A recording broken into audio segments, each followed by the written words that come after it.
Miguel de Unamuno nació en Bilbao en 1864.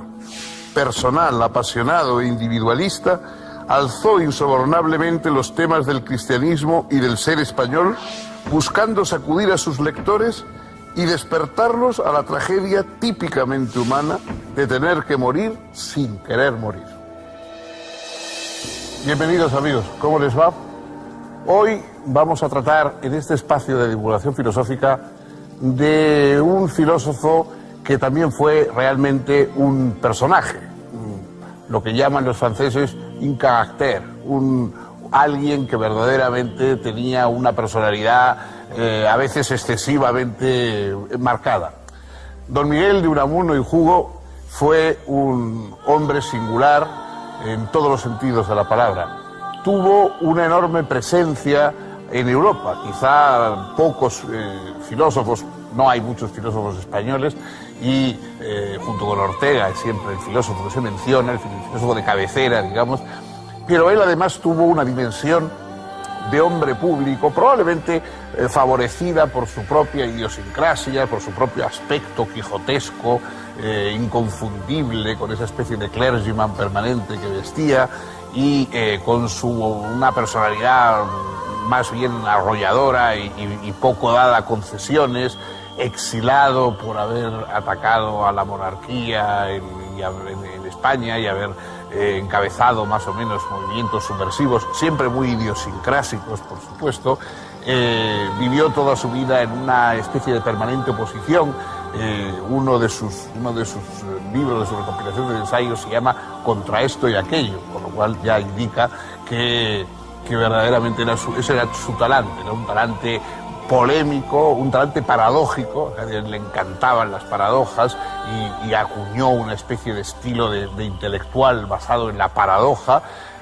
Tuvo una figura, digamos, quizá más grande que su propia filosofía, pero a la vez de eso fue ensayista, muy notable ensayista, fue un articulista magnífico y tiene una amplia gama de escritos periodísticos, fue poeta bronco, pero muchas veces conmovedor, y fue también novelista y narrador, y un novelista además experimental y con logros muy curiosos en su novela. Fue un personaje realmente notable y ahora vamos a intentar convocar su figura y tratarlo con el mayor respeto posible para que no se enfade.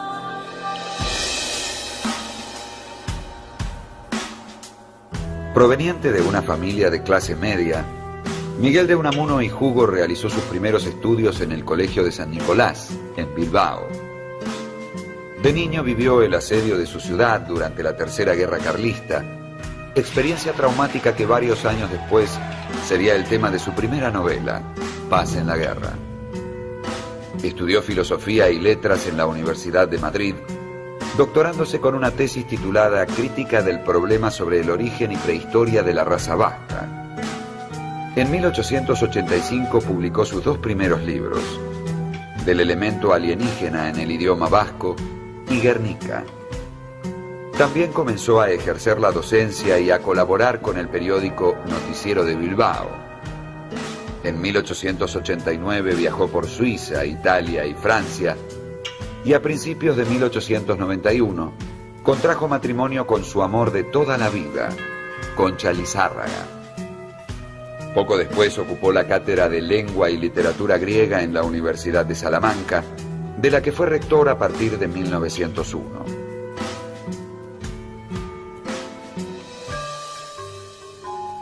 En 1914 fue destituido por razones políticas, ya que Unamuno era cabeza visible de la oposición liberal.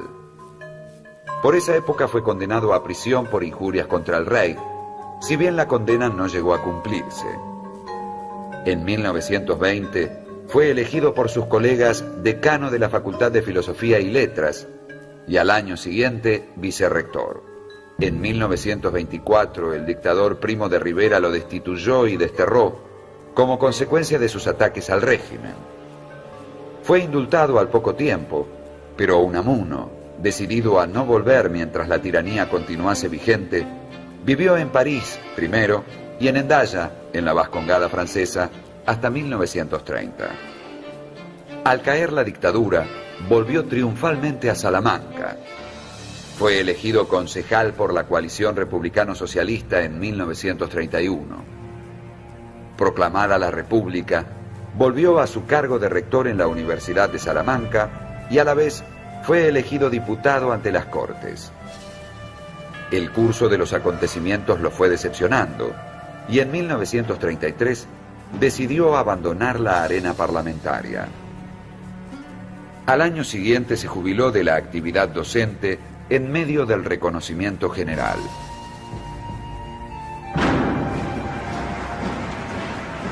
Al comenzar la guerra civil, Unamuno vio con simpatía el pronunciamiento franquista, considerando que era una alternativa a la anarquía y descontrol en que había caído la República. El comandante del Valle le ofreció un cargo de concejal que él aceptó. Pero a los pocos meses, Unamuno se fue arrepintiendo de haberles dado su apoyo. En octubre de 1936, se reunió con el general Franco para pedir clemencia para numerosos amigos y conocidos que estaban presos. Fue inútil. La mayoría de ellos fue fusilada. El 12 de octubre de ese año, durante el acto de apertura del curso académico de la Universidad de Salamanca, Unamuno, indignado ante los discursos cargados de odio que lo precedieron y ante la consigna fascista «Viva la muerte», tomó la palabra y advirtió a quienes llenaban la sala: «Venceréis, pero no convenceréis. Venceréis porque tenéis sobrada fuerza bruta, pero no convenceréis porque convencer significa persuadir, y para persuadir necesitáis algo que os falta: razón y derecho en la lucha». El general Millán Astray, no sabiendo cómo contestarle, solo atinó a gritar: «¡Muera la inteligencia!», a lo que Unamuno respondió: «Este es el templo de la inteligencia, y yo soy su supremo sacerdote. Vosotros estáis profanando su sagrado recinto». Solo la presencia de la esposa de Franco, que llevó bajo su protección a Unamuno hasta su casa, impidió que fuera muerto en esa ocasión. Esa misma noche fue destituido de su cargo de concejal.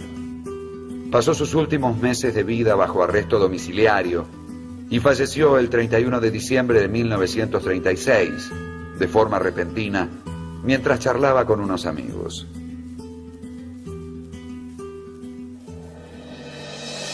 Unamuno fue una especie de existencialista. Probablemente a él no le hubiera gustado, como no le gustaba ninguna caracterización, porque cualquier caracterización significaba que él estaba con otros y a él le gustaba siempre encontrarse solo y bien patente. Pero se le puede encuadrar dentro del existencialismo en una corriente que pasa por Kierkegaard y que en cierta medida luego llevará hasta figuras como Heidegger, etc.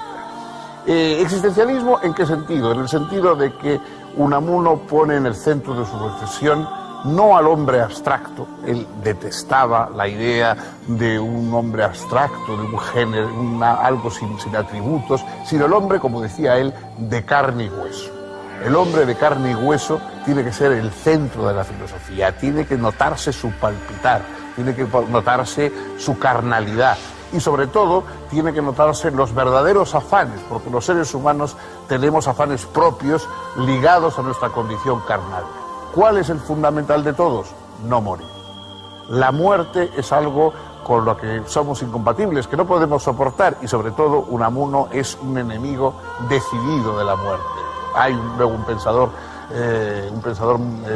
posterior, un escritor importante que también obtuvo el Nobel, Elias Canetti, que se quiso designar a sí mismo como el enemigo de la muerte. Yo creo que ese término del enemigo de la muerte podría haberlo ya pedido antes Unamuno, o por lo menos el amigo de la inmortalidad, ¿no? En su obra más conocida y más vigorosa, El sentimiento trágico de la vida en los hombres y en los pueblos, Unamuno reivindica esa petición de la inmortalidad, pero no como algo que uno busca porque tenga fe en el más allá, sino porque me da la gana, porque yo lo que quiero es no morirme. Y dice él: quiero vivir yo, tal como soy, con mi carne, con mis vicios, tal y como existo, quiero seguir, no quiero morir, ¿no?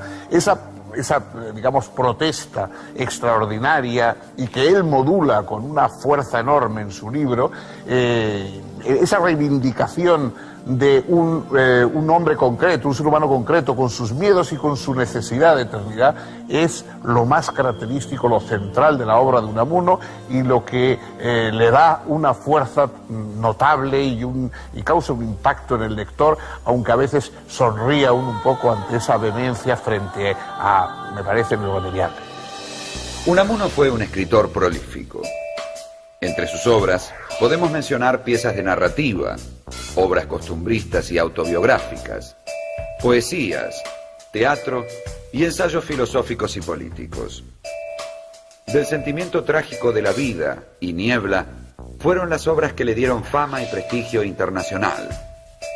Al morir, estaba escribiendo unas notas sobre la Revolución y la Guerra Civil Españolas que, bajo el título El resentimiento trágico de la vida, quedarían inconclusas.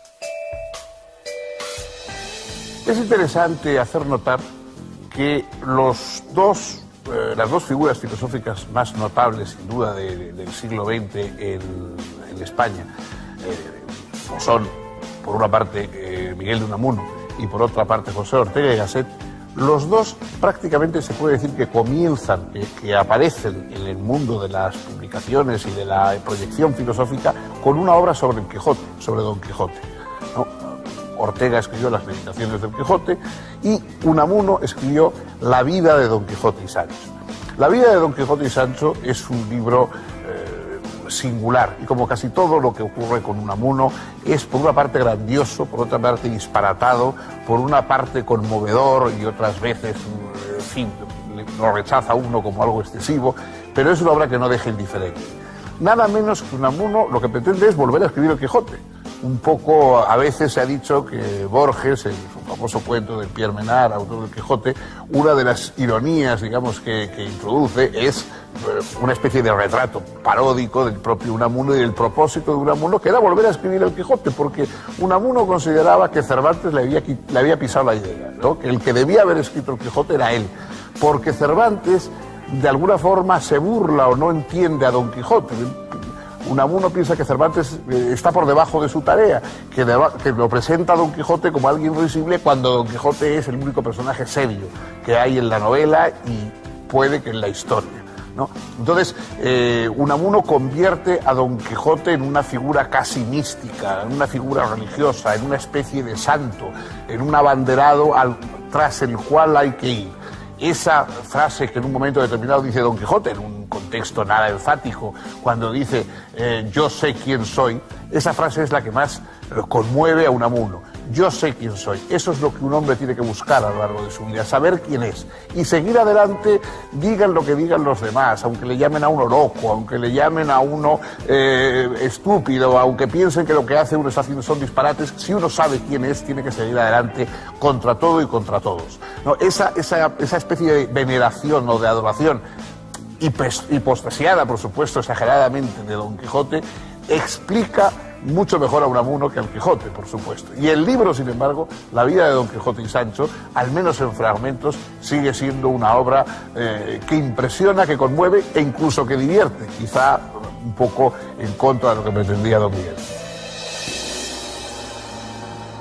En su Vida de Don Quijote y Sancho, Unamuno expuso que la relación entre ambos personajes representaba la tensión entre razón y locura que constituye siempre la unidad de la vida.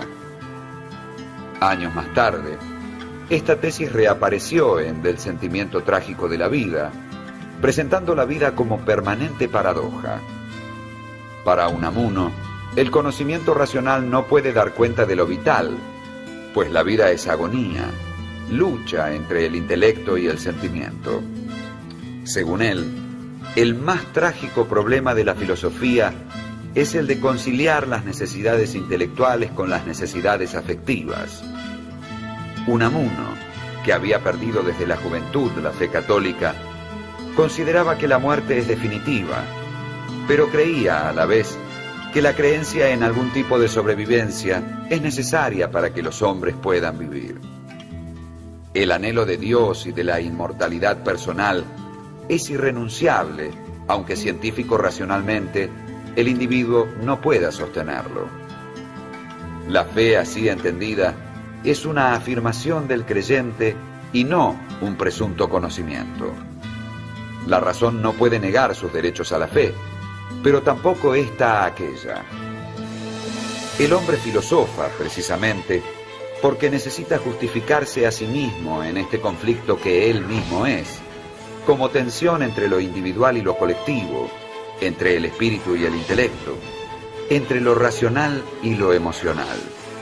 Unamuno, al abordar estas temáticas, elaboró un poderoso vitalismo y anticipó el existencialismo. Para él, la realidad primaria con que el filósofo se encuentra es la de sí mismo, como voluntad de no morir. Esta voluntad es la secreta raíz del más inconfesable anhelo humano, el apetito de divinidad. Las ideas de Unamuno no solo se expresaron en sus ensayos filosóficos, sino también en el resto de su obra escrita. Unamuno, bajo la influencia de Kierkegaard y Schopenhauer, había también rechazado el racionalismo y, en general, la tendencia de sustituir realidades vitales por otras meramente conceptuales. La perspectiva racional quiere fijar, pero la vital renuncia a lo permanente y unívoco. Desde este punto de vista, una cosa cualquiera es nada menos que un repertorio de posibilidades. Pero, en tanto esas posibilidades lo son para alguien, la sustancialidad de las cosas se funda en la de la persona humana, que es siempre un ente de carne y hueso y no una hueca abstracción. Porque de abstracciones, Unamuno no quería saber nada. Unamuno sigue siendo evidentemente recordado como figura, recordado como personaje. Quienes le leen otra vez encuentran un estilo bronco pero sorprendentemente moderno. Otros escritores tienen más la fecha de caducidad. Unamuno, que escribía de una manera abrupta, de una manera no pulida, en cierta forma, algo parecido a lo que hace Baroja en novela, sigue siendo, sin embargo, leído hoy como mucho más moderno que otros autores contemporáneos que pasaban por mejores estilistas. En las novelas, Unamuno introduce conceptos interesantes. La novela Niebla, bueno, él no las llamaba novelas, sino nivolas, para marcar su diferencia respecto al resto de los novelistas. En alguna novela suya, como Niebla, salen por primera vez algo que luego se ha convertido en relativamente habitual y que aparece en obras de Pirandello, etcétera. Salen los propios personajes hablando con el autor, ¿no? En Niebla el personaje va a enfrentarse con su autor y, bueno, trata de matarle. Él tenía muchos elementos originales, algunos de sus historias además siguen siendo reflexiones, por ejemplo, sobre el tema religioso, que está constantemente en el fondo, ¿no? La religión, él hubiera querido creer porque eso le habría venido bien para asegurar su inmortalidad, pero no termina de poder creer y eso lo desgarra. Hay un cuento suyo, San Manuel Bueno Mártir, sobre la vida de un cura que ha perdido la fe, pero que sigue haciendo de cura porque quiere ayudar a los demás, que es extraordinariamente bonito y que verdaderamente es un logro literario de primer orden. Y muchos de sus poemas también tienen esta categoría. Pero, sobre todo, yo creo que lo que sigue quedando de Unamuno es su propia figura, la fuerza de su figura, lo inclasificable, esa especie de entereza que tuvo, y yo creo que en el momento de más entereza, el momento más característico, fue cuando en plena guerra civil, 3 meses antes de morir, en la Universidad de Salamanca, en un acto tumultuoso donde estaban todos los falangistas, donde estaba Millán Astray, donde estaba Carmen Polo de Franco, en un acto, digamos, en que era prudente cualquier cosa, estaba habiendo fusilamientos el mismo mañana en la ciudad, y era prudente cualquier cosa menos alzar la voz contra los vencedores. Él se levantó para soltar un discurso defendiendo la inteligencia, defendiendo la razón contra la fuerza y diciéndole en su propia cara: podéis vencer pero no convencer. Ese momento ya final de su vida, 3 meses después murió, demuestra que en Unamuno no solo era todo fachada y prosopopeya, sino que también había una entereza y una grandeza de ánimo reales. Hasta aquí hemos llegado hoy. El próximo día traeremos otro filósofo y esperamos contar con usted.